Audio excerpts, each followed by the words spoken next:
you want access to this podcast earlier than any other viewer, consider becoming a channel member. All tiers get access to this podcast earlier than people who are not channel members, and it does help out this channel a lot. So if you do want to get all of the news updates, discussions, and market information for Flesh and Blood before anybody else, please make sure to become a channel member today. This podcast is also sponsored by Fyendal's Collection. Fyendal's Collection is a collection database website dedicated to showing you the market analytics of all things Flesh and Blood. Looking to track an entire master set? Fyendal's Collection has you covered. It's as easy as creating a collection in their collection tab and choosing which set you'd like to see in all of its glory. There's even an option to only add one of each equipment and cold foil, which really excites my set collecting heart. As a free user, you can upload your collection here to have a great look into what you have accomplished so far in Flesh and Blood. But if you wanted to track your collection in the secondary market, becoming a subscriber really ramps up that analytics portion of Fyendal's Collection. For a measly $3 a month, you get to see the gain and loss each of your collections receive, so you can accurately determine the worth of your cardboard, as far as dollars are concerned. Subscribers also get access to the Market Trends and EV Tracking tabs too. Market Trends is a great way for you to see what's hot in the Flesh and Blood market, and may even give you some insight into what you should pick up for your own collection. The EV Tracker tool is another great example of the data that Fyendal's Collection can provide. Tired of wondering if you're going to get hosed if you buy a booster box or even a case? Well, the EV Tracker is constantly updated to show what your estimated value is on each Flesh and Blood sealed product, which is a great thing for sealed collectors or even people who are just looking to get into the single selling business. Again, all of these tools and more are available to you for just $3 a month. But how about a free month's trial of the site before you settle in? By going to the subscription section and choosing a promo code, you can enter my affiliate code ASHTCG, all capitalized and all one word, and you will get a month of Fyendal's Collection subscription service for free. So if you've been looking for a new card collecting database for your master set collections, or even just some small little collections of your favorite pieces of Flesh and Blood, look no further than Fyendal's Collection.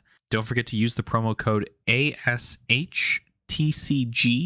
when subscribing to receive a free month of service. Thank you so much to Fyendal's Collection for sponsoring this channel, and let's get back to the video. Hey there, Ashwings. Apologies for the poor lighting. This is actually editing Alex talking to you guys.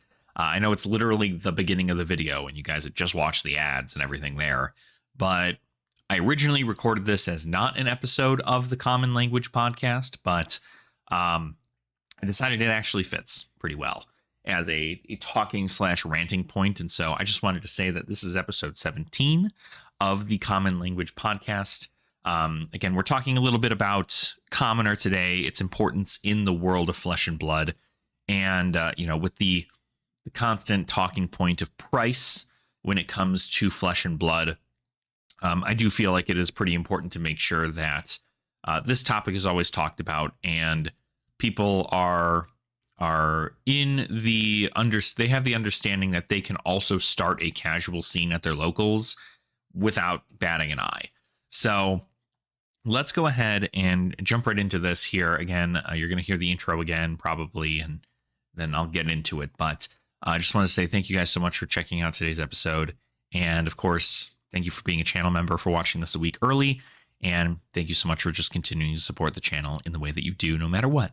So thank you, and enjoy today's episode of the Common Language podcast. As we continue into 2025, I simply wanted to make a nice PSA to everybody about why the Commoner format is so incredibly important to the ecosystem of Flesh and Blood, and why I personally believe that it is something that I will continue to back for the entirety of the game's existence. Because, I consider myself a bit of a commoner as well, and I believe that the format itself and the community that it brings is certainly important to the overall health of the game when people just need a break. Let's go ahead and talk about it.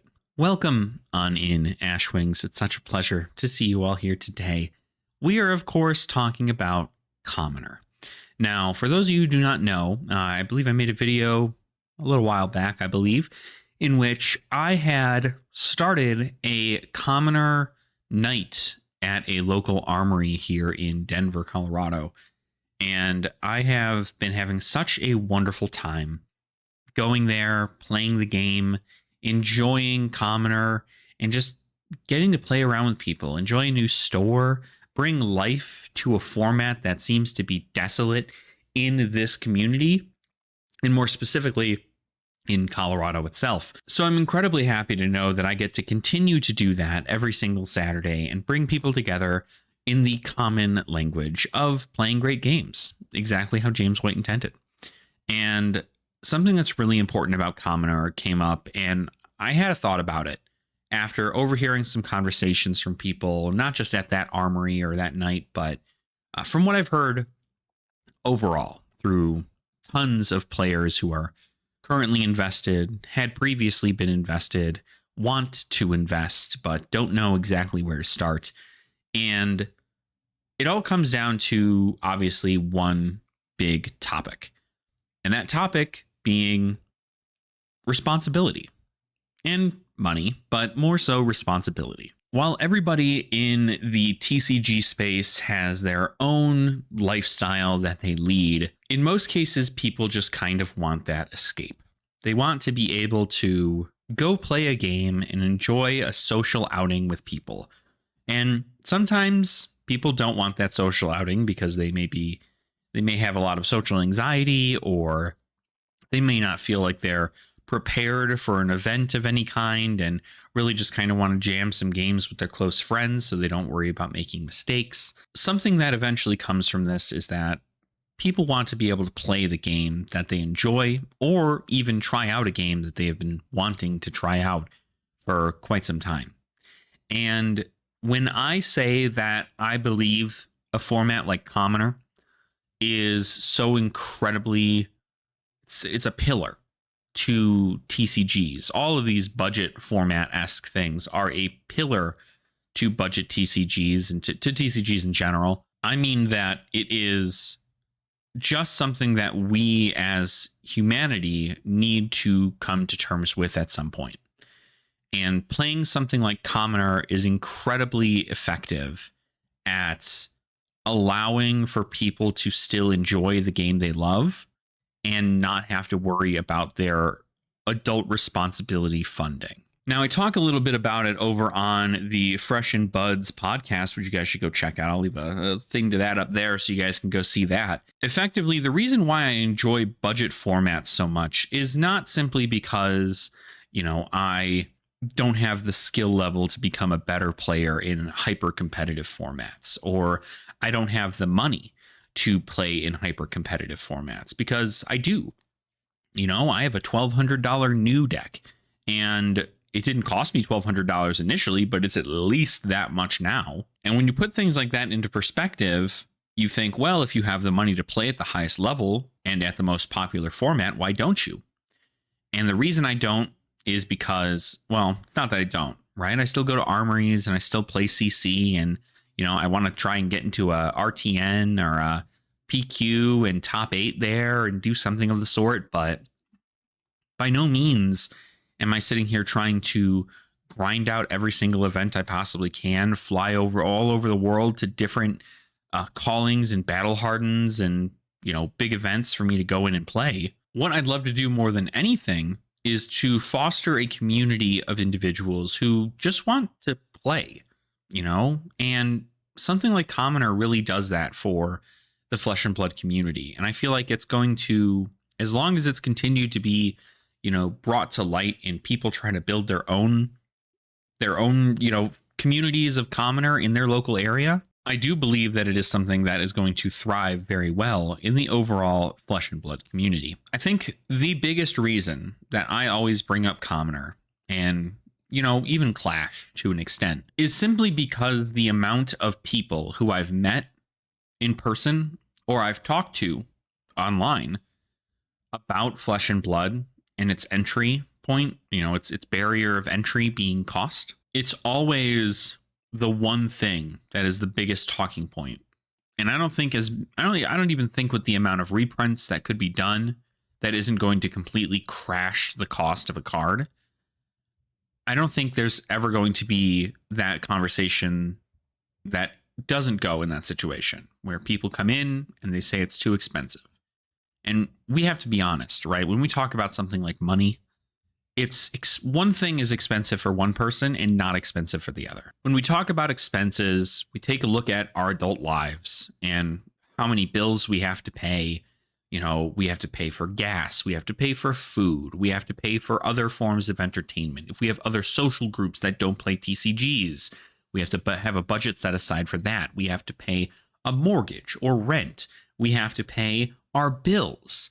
We have to do that stuff as adults. And a card game being a luxury item that people can get into and utilize as a source of entertainment is a great way to also go ahead and put your money into if it's something you have available. But again, one person's expensive is another person's affordable. And I think at the end of the day, there comes a point in nearly every TCG player's life, in nearly everyone, where they have to make a decision. And those decisions are sell out so they can pay for a new car, or they can pay for a wedding ring for their significant other, or they can, you know, they have to find a new place to live. And people will sell out of their entire collections to do that and quit because they can't afford to play. It just can't happen. It won't happen. And that feeling of knowing that there are people out there in the world who take a look at something like Flesh and Blood, a game that is meant to be, you know, a way for you to connect with other people who are like-minded, who care about the same kind of passion you have for your game. And when that entire community has the same ultimatum at some point, which is sell everything and quit, or become so good that you make money off of the game to where you can live your life while making money off Flesh and Blood. Now, I don't know too many pro players, but I am pretty sure that no pro player has been able to make money to the point where they were able to quit their job, completely and utterly change their entire life around, and never have to work again a day in their life. Because that person would be the person winning every single one of these events. But that's not happening. You know, the victor's crown is shared between, you know, hundreds of players in regards to gold foils or PTIs and, you know, top 8ing events and cashing out in big events. That's shared amongst everybody. And when it comes down to it, the prizes are incredibly great. And it's something that if you do feel you are so inclined to do is try your hardest to make sure that you're able to get that kind of prizing to make a big change in your life. You know, winning $10,000 by playing card games is huge. That's more money I've ever had in my bank account a day in my life. And if that amount of money is going to help change your life and you feel like you are able to get the practice, the know-how, and the means to win that event to get 10 grand, go for it, right? That's what it's about. But the amount of people I speak to from a local level, right? From a casual player's level, even, if you would. Well, the whole thing with that is that they should also have a place to play as well. You know, you shouldn't have to feel like you have to give up everything in your hobby just so you can continue to live a responsible adult life. We all hate adulting. I'm pretty sure we all hate adulting. And we would much rather spend our time playing with our hobbies or our, you know, driving towards our passions. We'd much rather be doing that. But instead we have to work and we have to pay bills and we have mouths to feed, whether it be ourselves or a family. And at the end of the day, any adult who takes a look at Flesh and Blood can easily go and say, wow, this is too much, right? Even though we know from if you've been playing Flesh and Blood for a while, you know that buying one Fyendal Spring Tunic helps you cut the cost of $150 from every single one of your decks in the future, should that deck utilize that chess piece, right? But it's not about investment, right? It's not about how much you're investing into it or anything. I think bare minimum, you want to be able to play the game. And if you can't play the game at a level that you feel like you're able to at least be somewhat competitive in without spending $500, $600 in, it gets to be pretty debilitating to your mental health. You know, if a player walks into an armory, and I love the armory decks, don't get me wrong, right? I love the armory decks. I feel like they've been an absolute hit this entire previous year in regards to probably being one of the best products to be released on the market for Flesh and Blood. But at the end of the day, the armory decks are very bare bones, right? When you take a look at some of the cards that you can do to upgrade it, sure, you can add a couple $100 in there and make it really, really good. But then you can add a couple more $100 and make it incredibly good. And then you can add a couple more $100 and make it incredibly, like, the best it could ever be, like Pro Tour level deck, if you add in $200 a month to each of your decks. But not everybody has the ability to do that. You know, TCG players don't just like wake up and have an additional wealth of income that they're like, yeah, I can spend this on really expensive cardboard. Absolutely. And, you know, it's not a common thing. You know, you take a look at collectors who have been collecting for a long time. They have, you know, they have their insider knowledge. They have their know-how as to how to get good deals. But at the end of the day, they probably are making good money at their job to be able to do something like that. But if you consider an average player of a TCG, they don't have that, right? They're working at McDonald's. They're working at a Target. They're going to work at some retail or fast food place or a warehouse, and they just want to play. They just want to play. And they'd prefer to play still fairly competitively, because if they walk out of an armory feeling that they're never going to be good enough, if they don't go about buying these $100 legendaries or, you know, $300 worth of majestics, then for one, the community has failed them in telling them that their deck will never be good unless they buy these cards. Because really, the skill in Flesh and Blood is incredibly important. And that skill can still be expressed in Commoner. So for anybody who might be looking to get into Flesh and Blood, who might be looking to just explore the avenues of the game, whether it be with their friends or it be with, you know, veteran players who are just who've been around, people you met at your LGS, Commoner is such a great format, and it costs like $20 for a deck. $20. You know, if you skip a coffee 3 times in a week, you can buy enough cards to build a Commoner deck at a competitive level. And that is insane, right? To think that from a competitive standpoint, you can build the most powerful deck, or one of the most powerful decks in the meta for a format in Flesh and Blood for $20. And you're never going to be able to do that in CC. Ever. There will literally never be a deck that you can play in Classic Constructed that will win you a gold foil at an event that costs $20. There just won't.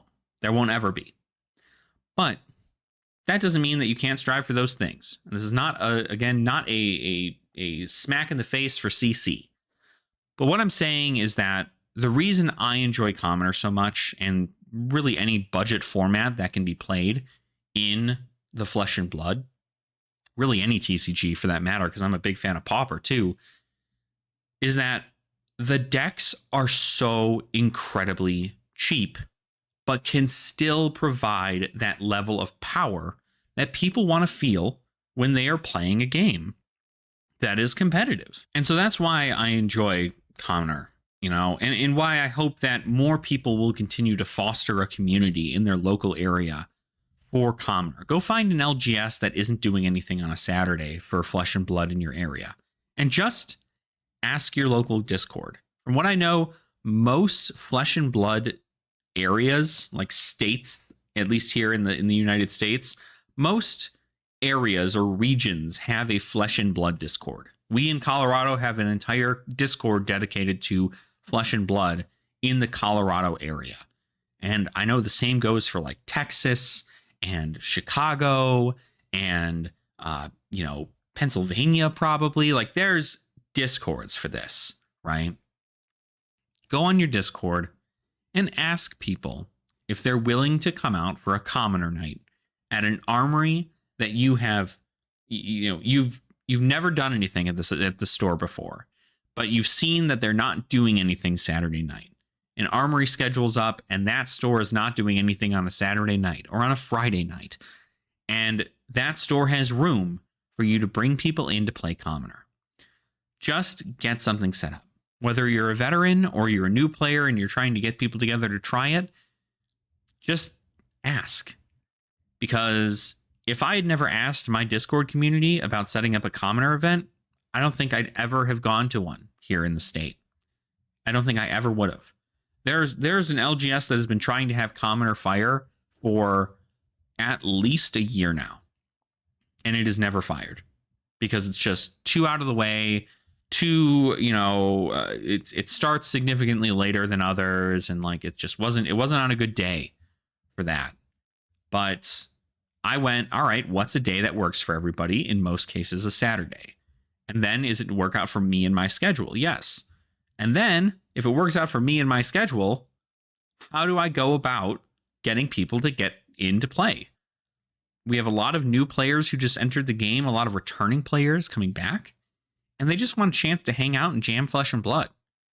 And that's what I offered, And as the store continues to grow with people who are showing up, last week we had 7 people, including myself, show up for the Commoner event. And this week we had 11. We had 4 additional people show up to the event. That's crazy to me. Like, that's crazy to me. It's really 3 people, but we had 4 people show up to the event. That's insane to me to think that we got enough people who enjoyed it last week to come back. And then they brought their friends. And then some people who had just thought about it, and weren't doing anything on a Saturday came down the next time. We had some people who were just like, yeah, I'm bored on a Saturday, I'll come by. No harm, no foul. Right? Now, to be fair, I'm buying a box and giving out prize packs, but as the store is concerned, eventually we can start just doing prize support for the store and make that happen. So I'm always very, very excited. And this isn't about like how to create your own Commoner community, but those steps that I had said are pretty good places to start. Is get familiar with the format, make a few decks. That's the other thing that really helped me out, is knowing that people can show up without needing to spend a dime. And I think that's really what it is. Even if they had to spend the $10 on entry, I had 8 different Commoner decks from the bulk that I have for me to just give out to players and allow them to play these things. So that way they can get comfortable with different heroes. Maybe they don't have a deck, or they haven't just gotten around to building a deck yet. And they are like, yeah, I'll just play whatever Alex happens to have. And lo and behold, that's what they want. And that entire concept of just having a deck available for people to play at is just the best. It's the best. And I genuinely want there to be more people who are excited about Commoner, because it is a format that allows you to be innovative, to be quite creative in your builds. You're still limited, and it shows you the power of these common cards in your deck. And additionally, you still get to express yourself. Do you want to foil out an entire deck and show out your bling? Go for it. Do you want to, maybe you didn't really feel like you wanted to play this hero in CC because they're not meta, but they're your favorite hero to play and the way they play them. Play that hero in Commoner. It's all about just having a good time and knowing that you can foster that and continue to bring a more casual mindedness to this is incredibly important. You know, everybody's going to need a break from CC at some point. If you're going to like 3 armories a week that are all classic constructed, you're probably grinding pretty hard, but you might want a break. And that's what this is for. You know, that's why I enjoy it, is because it is truly it's just like a magical time to be able to go, hey, I really enjoy this format. I want to share this format with all of you. And I don't think once, at least out of the 2 times that we've run this so far, has anybody gone, I didn't like that format. I would rather we maybe run something else. Everybody has enjoyed Commoner. And I think that's really something that is just a mind-blowing concept that a lot of people don't even know the format exists or how it's played or why it exists or what it is. And it's not until you get them to sit down and play do they go, oh, that's pretty good. I kind of like that. And it's all history from there. So thank you guys for listening to my ramble. I was just feeling very emotional about Commoner and how, you know, hearing the comments from my fellow players and from other people online about how, you know, when they get into a rough spot in Flesh and Blood or really any TCG, their immediate thing is they have to sell out. They have to sell out of everything and they have to stop playing for, you know, ages because they just can't afford to get back into the game. There's no reason for them to do so. Cards are far too expensive if you want to play into the meta. And so nothing gets played, right? They sell out all the stuff they have. They try to make a quick buck so they can afford whatever they need to afford for their bills or whatever it might be. And then you never see them again. They disappear from the community until all things are better again, in which they can continue to come back. But in that gap, right, of selling all of your really powerful Majestics and Legendaries, you still have your commons. You still have some rares. So go ahead and build a commoner deck and make sure that you can foster a group of individuals in your local area to get people to come out and play commoner, even if it means that you're only 4 people playing commoner. If one of those 4 people is grateful that there is a format that exists for when they are at their lowest mentally, financially, spiritually, whatever it might be, when they're at their lowest and knowing that Flesh and Blood can still be an option for them is a life-changing situation. And I hope that that resonates with a lot of players. I know, you know, the Brazil community seems to be pretty big into the commoner format because they don't have access to a lot of the cards that we do here in the States. And because of that, they can't do big classic constructed armories unless they're willing to pay a ton of money in cards. And so commoner is really big in Brazil. And I'm happy to continue providing content for that and continuing to let people know that the world of Flesh and Blood is so much more than classic constructed.